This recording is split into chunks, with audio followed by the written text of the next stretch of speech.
Bonjour à toutes et à tous, bienvenue dans cette nouvelle vidéo. Donc c'est une vidéo qui sera courte mais à mon avis qui sera très intéressante car vous me posez toute la question, donc j'y réponds en vidéo. Comme ça tout le monde sera servi pour trouver une réponse qui, je pense, vous aidera grandement. Donc la question que je reçois souvent, c'est quel défaut dire à l'entretien de motivation, donc pendant l'épreuve orale d'admission pour entrer à l'école d'auxiliaire de puériculture. Donc le défaut que vous dites toutes, le défaut bateau, c'est je suis perfectionniste. Vous pensez vous en sortir avec ce défaut, alors que vous imaginez bien, le jury est là depuis très longtemps. Ce sont des recruteurs, ils ont l'habitude d'avoir des CV, d'avoir des entretiens de motivation. Donc d'entendre je suis perfectionniste, vous pensez peut-être avoir une idée maligne de dire ce défaut, mais en fait c'est un défaut très bateau et pas du tout, qui va pas du tout vous mettre en valeur. Au contraire, c'est banal, on se dit que vous n'êtes pas creusé la tête tout simplement. Donc j'ai une idée de réflexion pour vous, pour que vous puissiez trouver le défaut qui correspond à votre personnalité. Alors il ne s'agit évidemment pas de mentir, donc trouvez le défaut qui vous concerne, qui vous représente bien. Je vous donne des exemples à titre informatif, mais s'il vous plaît, dites vraiment des choses qui vous concernent à l'oral. Donc, premièrement, je vous conseille d'aller dans des défauts qui ne sont pas liés à votre secteur d'activité, donc à l'hôpital, à la crèche, au métier d'auxiliaire de puériculture. Parce que si vraiment vous dites des défauts qui sont très importants dans notre secteur, là, il y a un problème. Et là, je vous dirais même, remettez-vous en question. Ce métier n'est pas fait pour vous. Si vous dites par exemple que vous voulez travailler en crèche, mais que vous ne supportez pas le bruit, ou que vous ne supportez pas, je ne sais pas, de changer des couches, ça ne va pas être possible. Donc ça, c'est évidemment à éviter. Mais de toute façon, si vous avez ce genre de défaut, je pense qu'il faut se remettre en question au niveau du projet professionnel. Donc, par exemple, si vous dites comme défaut « j'ai du mal à parler en public », là, c'est un défaut, entre guillemets, c'est un point faible qui n'est absolument pas exploitable dans notre métier. Vous n'êtes pas censé parler en public. Donc, oui, c'est la vérité, vous n'aimez pas parler en public, mais les recruteurs, les membres du jury vont pouvoir se dire « bon, bah, ok, mais de toute façon, ça ne nous concerne pas, donc il n'y a pas de problème ».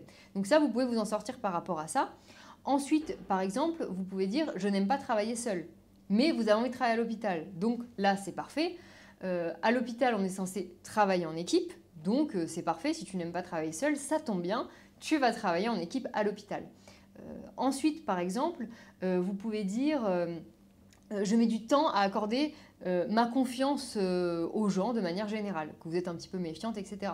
Donc ça, c'est pareil. Alors ça, c'est pas un défaut qui va concerner directement ou indirectement l'hôpital, mais c'est vrai que c'est un défaut qui ne va pas vous desservir. Au contraire, on va dire que c'est quelqu'un de méfiant, quelqu'un de prudent.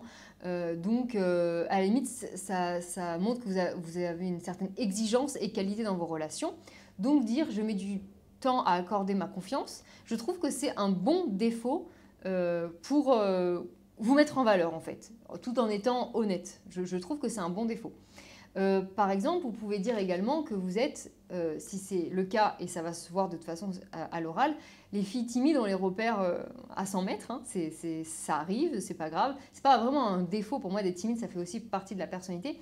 Mais vous pouvez dire je suis timide, ça veut dire que vous avouez que ce que tout le monde a vu là quand vous êtes rentré dans la pièce, mais pas introverti. Ça veut dire vraiment que vous avez ce côté un peu peut-être discret, mais pas introverti, c'est-à-dire que vous arrivez quand même à avoir des relations avec les autres et que vous arrivez à vous dépasser. Donc vous pouvez dire je suis timide, je ne suis pas introvertie, par contre j'y travaille. Vous rajoutez, ça je l'avais conseillé en prépa, de rajouter la formule mais je travaille sur ça. C'est-à-dire que j'ai conscience un petit peu que c'est un petit peu mon point faible, mais j'y travaille personnellement pour m'améliorer. Donc voilà des idées de défauts que vous pouvez exploiter. Donc bien entendu après ça se duplique à énormément de catégories de traits de personnalité, mais c'est pour vous donner des exemples. Après piochez dans celui qui vous représente le plus. Par contre, que ce soit dans les qualités et défauts, dites toujours la vérité. Ne dites pas ça parce que je l'ai dit là dans une vidéo, il faut vraiment que ça vous concerne. On le voit, les élèves qui disent des phrases parce qu'elles les ont entendues, mais ça ne les concerne pas. C'est dommage parce que ça se ressent. Il y a un certain feeling avec les recruteurs. Moi, j'ai également été membre du jury. À force de voir des gens, et personnellement, là, dans le travail que je fais actuellement, donc c'est-à-dire formatrice, Je vois énormément de candidates et de candidats, bon plus de candidates, mais je vois énormément de personnes et ça nous donne quand même une aisance à repérer les personnalités, etc. On commence des fois à vous connaître avant que vous ayez parlé. C'est quelque chose c'est un peu un sixième sens qui se crée à force d'avoir des relations professionnelles avec beaucoup de gens qu'on doit recruter, analyser, etc. Et donc c'est vrai qu'on va le voir. On va le voir clairement si ça vous correspond ou si vous avez dit ça parce que vous pensez que ça fait bien de dire ça. Donc soyez sincères. On n'est pas dupe, on voit des gens toute la journée, on parle avec des gens toute la journée, on le sent. Quand ça sonne faux, quand c'est sincère ou pas, on le sent. Donc soyez toujours authentique. Ça, c'est également un conseil que je vous donne de manière générale. Donc voilà, j'espère que cette vidéo vous aura renseigné et si vous avez envie de préparer votre entrée à l'école d'auxiliaire de puériculture avec nous, sachez que nous avons depuis plusieurs années une prépa en ligne, donc franceprépa.com. On vous accompagne, on vous soutient pour tout votre dossier et également votre oral. J'espère que cette vidéo vous aura renseigné et je vous dis à bientôt pour une prochaine vidéo. Au revoir.